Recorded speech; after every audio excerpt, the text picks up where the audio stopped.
Hey guys, welcome back. This is going to be part two of kinematics for Physics C. This is going to include 2 dimensions and 3 dimensions. Again, here are the lists of the objectives. You guys have a copy of those. It'd be good to review. Again, this is going to be 18% of the total test is going to be kinematics in 1 and 2 dimensions.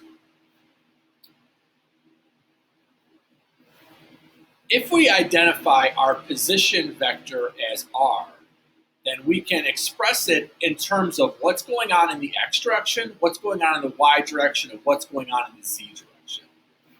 In physics, we call the x direction the I direction, the y direction the j direction, and the z direction the k direction. Putting little hats on here tells us that they're vectors in that direction. So in the picture on your paper, you can see that we have a position vector that is minus 3 I hat plus 2 j cat plus 5 k cat. And we can see that it goes negative 3 in the x direction, positive 2 in the y direction, positive 5 in the z direction, and your arrow comes out of the board towards you. As the particle moves, we can say that its vector changes, and our displacement we'll just take by getting the difference of the original positions. So you would take the positions of the x, y, and z coordinates. The final minus the initial would give us our total displacement.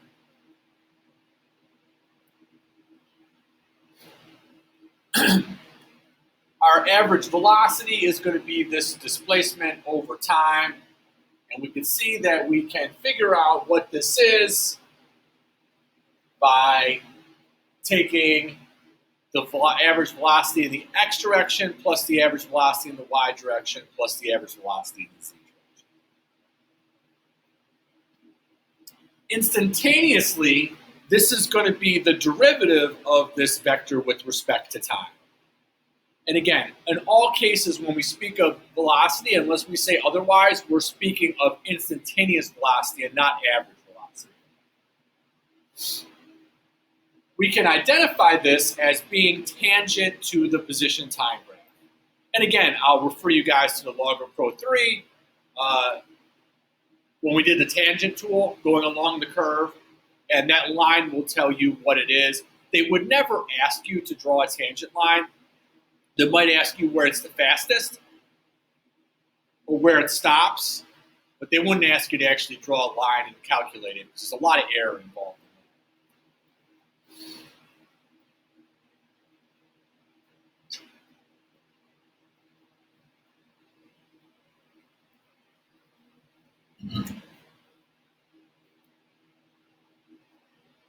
So the derivative can be taken by taking the individual derivative of each of the components, and we can say that our scalar values would be the scalar value of dx dt in the x direction, dy dt in the y direction, and dz dt in the z direction. And again, you can see that we can express our total velocity in terms of all 3 of these in the same way. All right, so this is from your textbook. A rabbit runs across a parking lot on which a set of coordinate axes, strangely enough, have been drawn. The rabbit's position are given by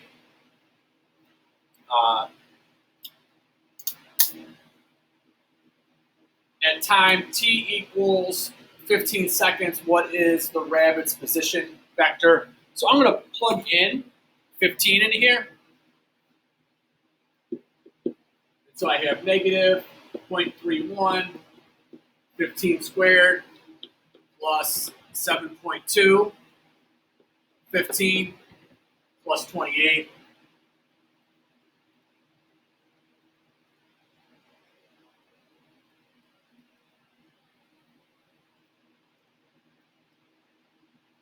So I got 68.5.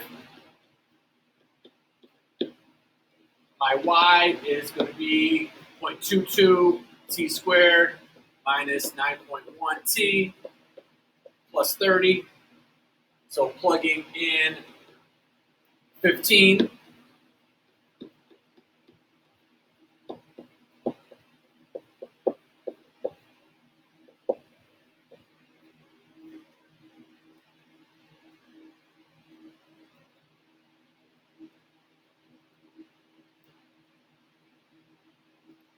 Is minus 57. So I would say that my position vector, which they were calling R, very often it's called S as well, would have an X component that would be equal to 68.58 meters I hat plus negative 57 meters J hat. And it has no Z coordinate there. What's the rabbit's velocity at 15 seconds? I'm going to go back so I can start with the function. I'll erase some of this stuff. All right, so I'm going to get the velocity in the x direction by taking the derivative of the function for x with respect to t.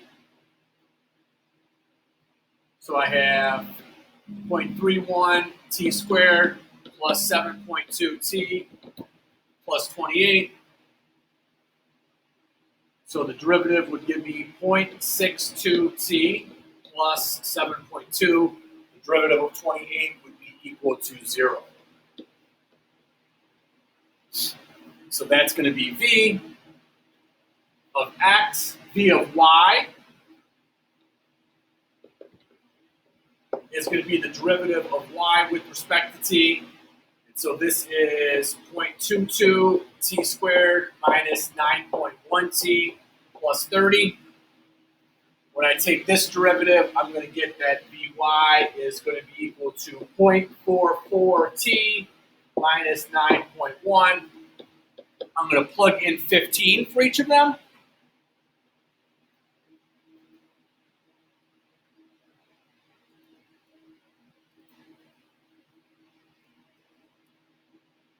So I have a velocity of negative 2.1 meters per second in the x direction.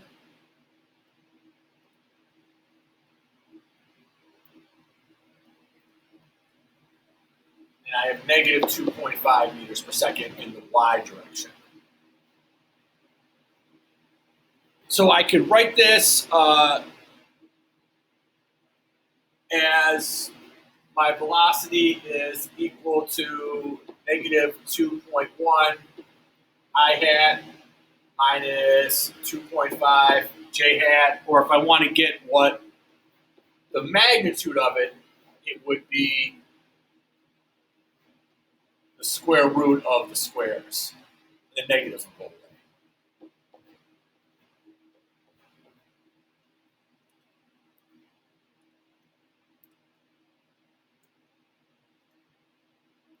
Looks like it's about 3.3, 3.26.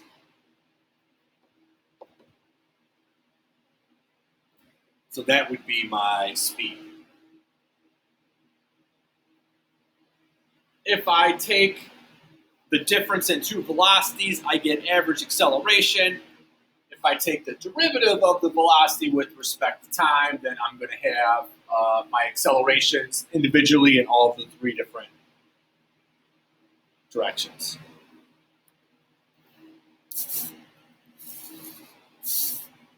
Try to square.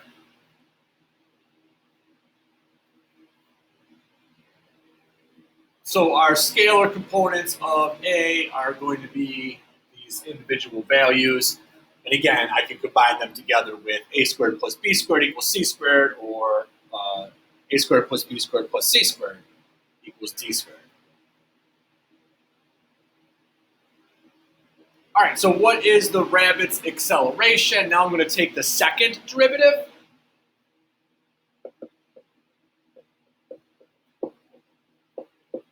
With respect to time. So for x, we said that v was minus 6.2t plus 7.2. So the next derivative of this is just going to be minus 6.2 meters per second. And I should put a little x here, right? So you know that that's in the x direction. In the y direction, this is going to be the second derivative with respect to y with respect to time. And in the y direction, we said our velocity was 0.44 t minus 9.1. You can see the derivative of this is just going to be 0.44 t. Sorry, 0.44 meters per second per second.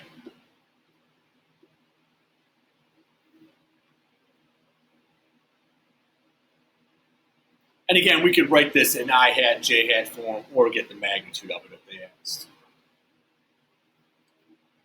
All right, so if I wanted to get the velocity and acceleration function of the following displacement vector, I could get the velocity by taking the derivative of this. So in the x direction, this is going to be 6t plus 4. In the y direction, this is going to be 12t minus 4. In the x direction, this is going to be 6. In the y direction, our acceleration is going to be 12.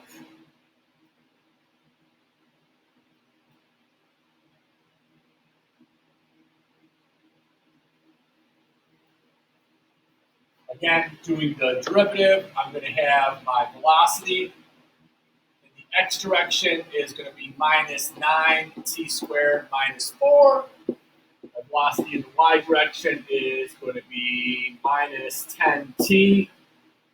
My acceleration in the x direction is going to be minus 18t. My acceleration in the y direction is going to be negative 10.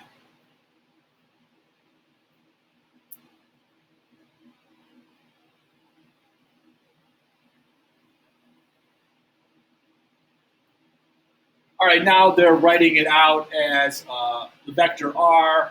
So this is our x component, this is our y component. So Vx is going to be 4t, Vy is going to be 4, Ax is going to be 4, Ay would be equal to 0. So we're just taking derivatives of the individual direction vectors, whether it be velocity or acceleration. All right, so another example. Again, this is my x component, this is my y component. So Vx is going to be 12t squared minus 2. Ax is going to be 24t. Vy is going to be 3. Ay would be equal to 0.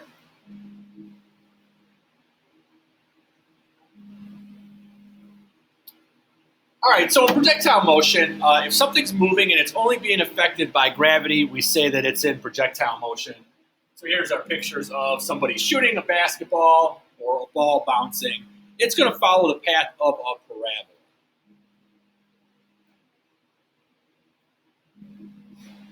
These are special because these are only under the effect of gravity, so if there's no air resistance, we're going to be able to use our constant acceleration formulas. The other thing that's special about this is that in the x direction, our velocity is constant, and in our y direction, our velocity is affected only by gravity. So something that is thrown sideways starts with no vertical velocity, and the time of flight of something that is dropped and something thrown sideways is exactly the same. So what we're going to do is separate what's happening in the x direction and the y direction, because in the x direction there's no forces, so no acceleration. In the y direction there's only a constant force of gravity.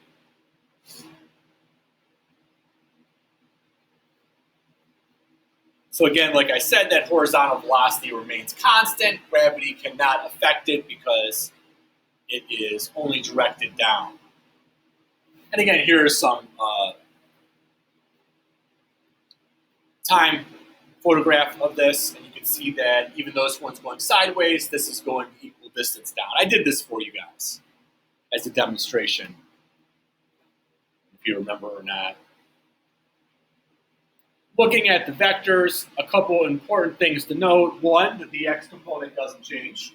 Two, that the first half of the parabola equals the second half of the parabola. Three, that the magnitude of the speed, which would be the length of this diagonal arrow, is exactly the same as the length of this diagonal arrow. And at the top, your y velocity is 0. So to solve these, you're going to draw a picture. You're going to resolve into the x and y components using trigonometry. You're going to make two charts, and you're going to solve. Remember that in the x direction, our velocity is constant because our acceleration is 0. And in our y direction, our acceleration is -10. And the time is going to be the same for both of our charts. More likely than not, they're going to give you a horizontal launch. AP likes to focus on things that don't make sense or things that you would think go against common sense. And it doesn't make a lot of sense that if you throw something sideways and drop it, that they would reach at the same time. All right, I'm not going to go over. We did these examples, so you guys have these examples in your notes as well. Maybe I'll do one. A car traveling at 5 meters per second across the table falls off. The table is 1 meter high. How long until the cart reaches the ground? How far is the table does it last? So you want to have two charts. You're going to have an x direction chart and a y direction chart. In the x direction, this is 0, and this is always -10. In the y direction, this is 0, and this is constant. And then we're saying that our table is 1 meter high. So I can get the time of flight from the y direction. And I would say x minus x naught equals v naught t plus 1/2 at squared. The initial velocity is 0, so that cancels out. I'm going to multiply 2, divide by a, and square root. So I have 2 times my displacement divided by my acceleration. Square rooted is equal to time. So this is going to be 2 times -1 over -10. And this is going to be 0.45 seconds. This is the same here. We plug this in. In the x direction, using the same formula,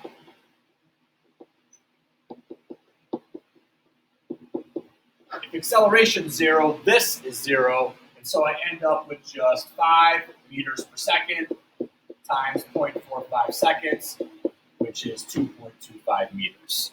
So that's going to be our horizontal displacement. I won't do the second one. Feel free to if you want practice. All right, that was the lab.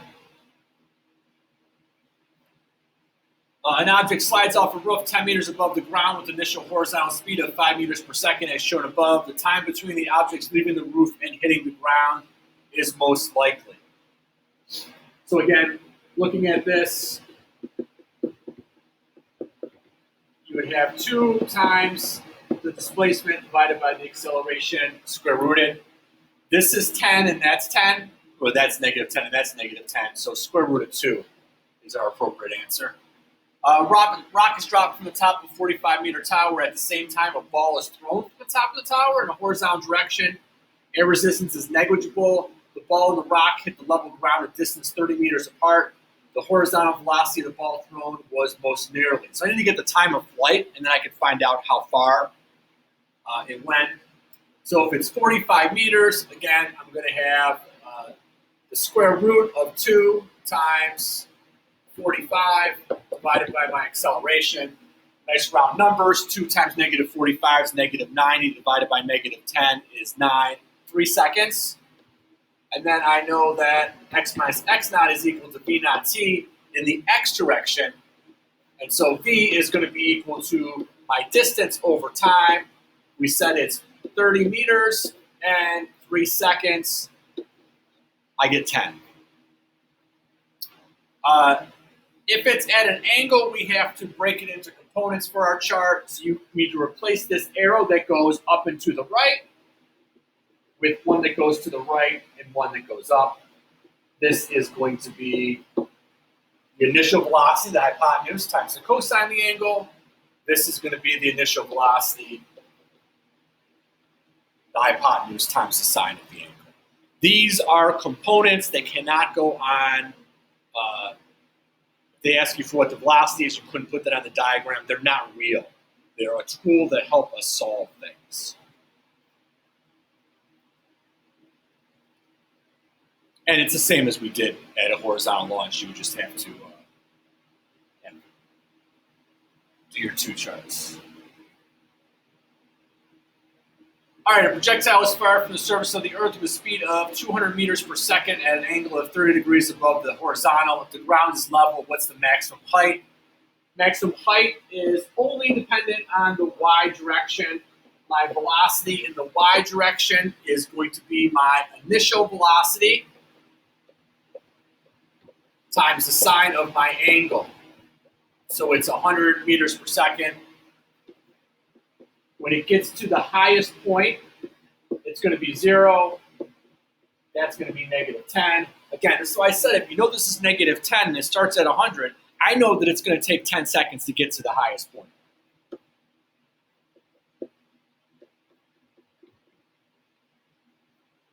And so we could either use the v squared equation or we could use the x minus x naught equation. It looks like the v squared equation might be the best.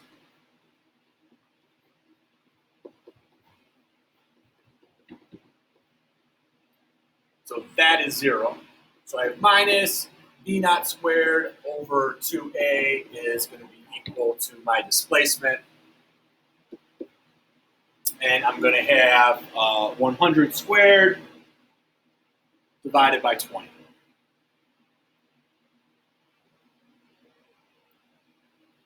So it looks like 500 is our correct answer.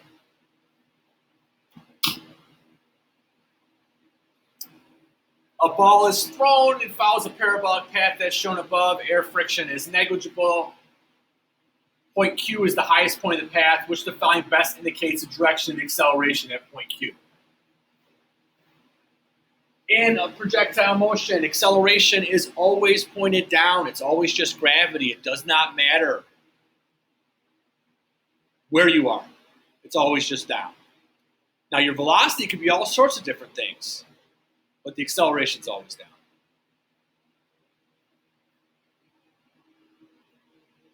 A spring-loaded gun can fire a projectile to a height of h if it is fired straight up. If the same gun is pointed at an angle of 45 degrees from the vertical, what maximum height can now be reached by the projectile? All right, so V naught is going straight up. It's going to reach an h height of h. Now I need to find out what the difference is of my velocity in the y direction. This is going to be V naught sine of 45. Sine of 45 is radical 2 over 2. So I'm saying that v squared equals v naught squared plus 2ah. This is 0. So I have minus v naught squared is equal to, over 2a is equal to h. Now over here, I'm going to have minus v naught radical 2 over 2 squared over 2a is equal to my new h.